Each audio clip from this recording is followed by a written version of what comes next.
강서구청장 보궐선거에서 압승을 거둔 민주당은 윤석열 정부를 심판해야 한다는 민심의 결과라고 강조했습니다.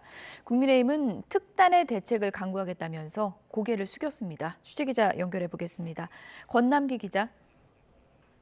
네, 국회입니다. 네, 여야가 엇갈린 성적표를 받아들게 됐는데요. 오늘 나온 여야 지도부 입장 전해주시죠. 네, 먼저 김기현 대표 등 국민의힘 지도부는 굳은 얼굴로 아침 회의를 시작했습니다. 김 대표는 최선을 다했지만 선택받지 못했다며 결과는 겸허히 받아들이고 더욱 궁골쇄신하겠다고 밝혔습니다. 이어 이번 선거의 패인을 냉철하게 분석하고 총선 승리를 위한 특단의 대책을 강구하겠다며 수도권 맞춤형 선거 전략을 마련하겠다고 강조했습니다.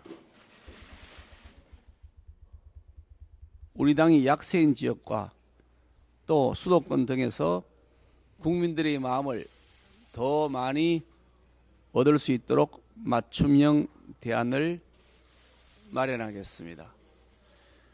처음부터 다시 시작한다는 각오로 더욱 낮은 자세로 민심에 귀 기울이겠습니다. 보궐선거가 치러진 서울 강서구를 두고 국민의힘의 험지였다는 말도 덧붙였는데요. 일각에선 김 대표가 이번 선거 결과에 대한 지도부 책임론을 의식한 것 아니냐는 해석도 나왔습니다. 반면 민주당은 윤석열 정부 심판론을 내세우며 선거 대승 뒤 곧바로 대여 공세의 수위를 높이는 모습입니다. 민주당 홍익표 원내대표는 아침 회의에서 강서구민과 국민께 감사드린다며 이번 선거 결과는 윤석열 정부의 폭주에 대한 준엄한 심판이라고 강조했습니다. 이제 윤석열 대통령이 답해야 할 차례입니다. 민심은 윤석열 정부의 국정기조를 전환하라고 요구하고 있습니다. 국민은 오만과 독선, 무능과 무책임으로 일관한 국정 운영에 대한 대통령의 사과를 요구하고 있습니다. 홍 원내대표는 이번 결과는 민주당에 대한 신뢰라기보단 좀 제대로 하라는 기회를 주신 것이라고 덧붙였습니다.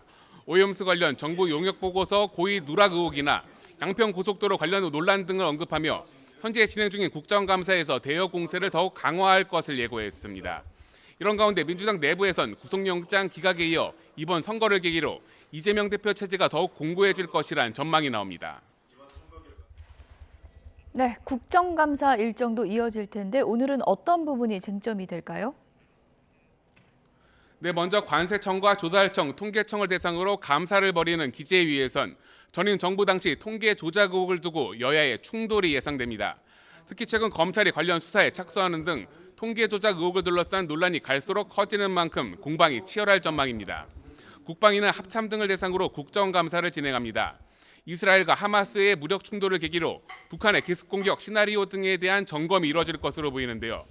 최근 정부 여당이 제기한 9.19 남북 군사합의 효력 정지를 둘러싼 논란도 불거질 가능성이 큽니다.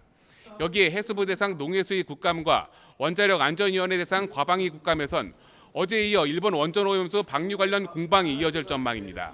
지금까지 국회에서 전해드렸습니다.